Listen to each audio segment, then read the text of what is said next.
Good afternoon, Thursday afternoon. I want to talk about something, and that is banking health for your future. Banking on yourself for the future, because that pays major dividends.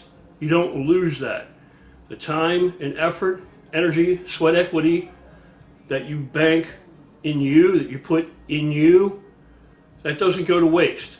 That pays dividends, maybe not immediately, but it kind of does immediately if you take the right mindset.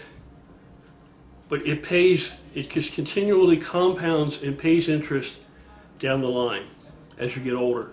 And I'll give you a perfect example. I have people in my life that, good friends, great friends. We're talking about people who've been friends with me for like 40 years, or even longer. I don't even know exactly how long. Maybe even longer. And who were considerably younger than me. One buddy I have, I don't even know, is he 50? Did he turn 50 yet? It's hard to know.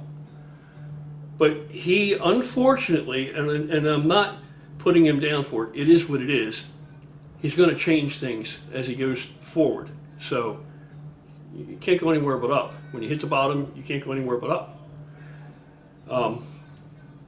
He has gone from one health crisis to another health crisis to another health crisis.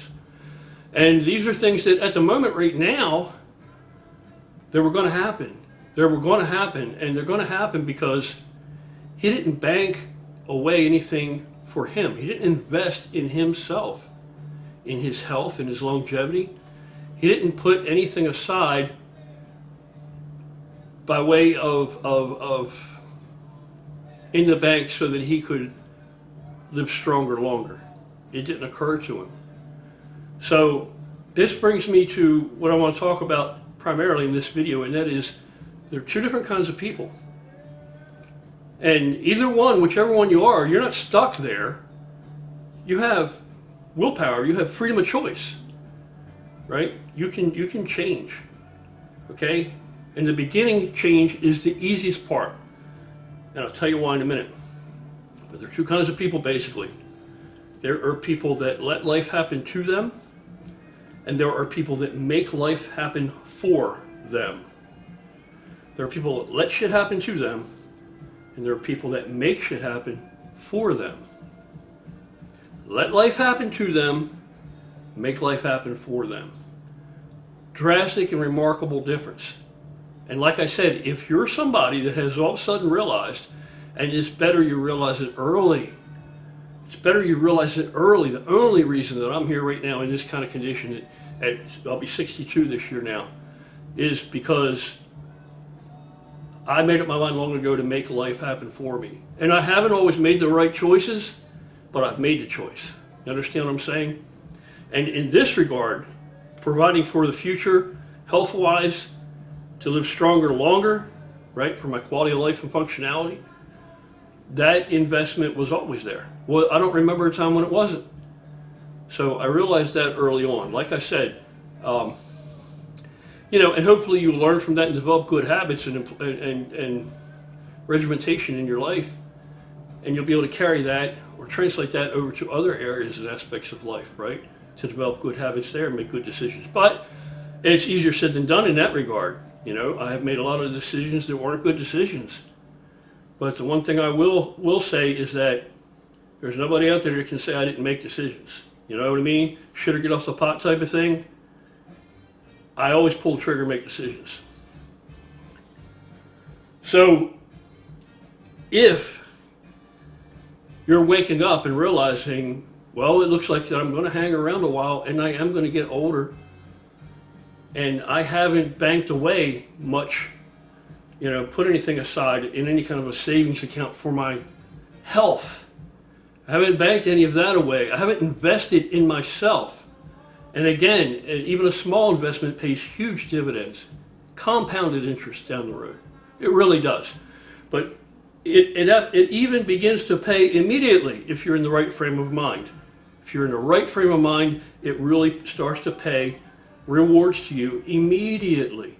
And it's not hard to change, because you know how hard it is? It's as hard as just making a decision and pulling a trigger. on a decision. I have to throw that out there for YouTube to think I'm talking about, and that isn't appreciated here. But it starts with just making that decision, making that elective, making that election that you are going to do something for you, that you are going to change tracks, and instead of being a person that lets life happen to them, lets things happen to them, lets shit happen to them, and is always just responding, and scrambling around when the shit's already hit the fan, and you want to become a person that makes things happen for them, makes life happen for them, makes shit happen for them. All you have to do is make the decision to do that. That's all you have to do. That's the first step, is make the fucking decision to do that. That's not hard. Does that sound hard? If you feel overwhelmed and you feel like, that there's too much dragging you down right now, it's not. It's not. You're not looking at it pragmatically, through a pragmatic lens. Yes, you have to own your behavior. Yes, you have to own your decisions, just like in every other regard of life. Just like decisions that I've made that I regret and that negatively impacted my happiness and my quality of life in other regards, other than health. Health, I do really well with that, because I cannot remember a time in my life that I didn't put away for my health, that I didn't invest in myself as far as my health and physicality. I cannot remember a time that wasn't the case. But I still own decisions in other areas of my life that I've made that didn't turn out to be good decisions at all, that were in fact very bad decisions. So everybody struggles. Nobody has the golden ring firmly in their hand, all the way around. We all fall short. There's nobody, no matter how they may appear to be from the outside, there's nobody out there that always knows what to do, that always makes the right decision, that always turns in the right direction. Nobody out there that always wins. There's nobody out there that always wins. But even if you suffer small defeats and you're investing in yourself, it's still going to be a win. It's still going to be a win, because you may feel as if you're taking a beating in some of the battles. Occasionally, you're going to win more than you lose battle-wise, but overall, you're going to win that war. You're going to win that war, provided you hang around long enough. And you know what? God forbid, if something happens and you're stricken with something and you don't hang around that long, you haven't lost anything by investing in yourself. It helps build your self-esteem, build your self-confidence, build your self-worth, maybe,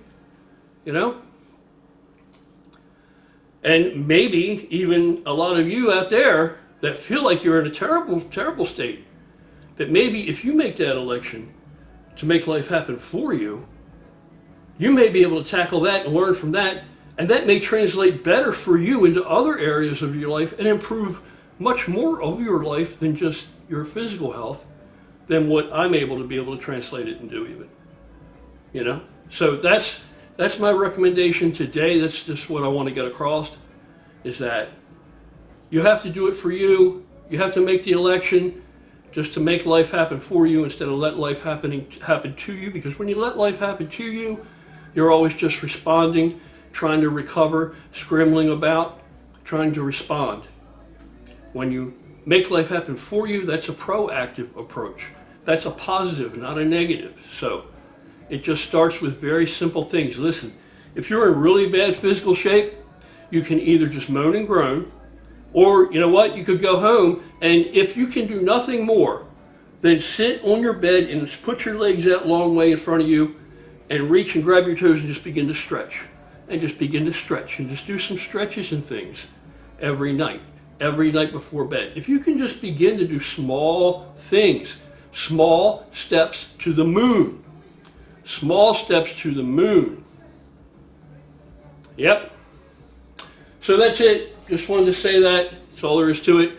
And then you just start to eat better, because you have more respect for life, for your life, for your quality of life.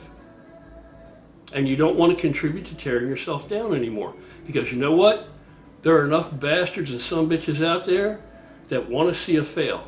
They don't really care. It's not a personal thing. They just want to see somebody fail and fall flat on their face, because that's the way they respond to having self-esteem issues themselves. So, fuck them. Don't let the bastards get you down. You know what I mean? If you slip, if you, maybe you try to eat better, but it's hard for you to stick to, it's hard for you to stay on top of it. Keep trying, and some facet of it is going to be easier than other facets. Maybe you can get in some stretching and some kind of calisthenic type of thing. You can build up into that, in the evenings or every day or every few days or whatever it takes, and you build on that. Then eventually, as you're beginning to see that you're getting better for it, with nobody to thank but you're making it happen, then maybe that'll translate to having a little bit more respect for your effort and sweat equity, and recognizing that some of the shit that you might be putting down your throat is just going to fuck up that progress that you've made. It's just going to throw a monkey wrench into the machinery. And so maybe you'll be able to curb that back some. And you know what? It's not like you have to be some kind of, that you can't eat anything that you like to eat ever again. That's fucking nonsense. If you take care of yourself, you can eat cookies now and then. You could have ice cream now and then. You could have cake now and then. Whatever it is you like, pasta, whatever the fuck it is. Whatever it is, just wherever you're at now, just do better. A man that knows better does better. That's it. Small steps to the moon. Best of luck. Make it fucking happen. You won't regret it. Have a good evening.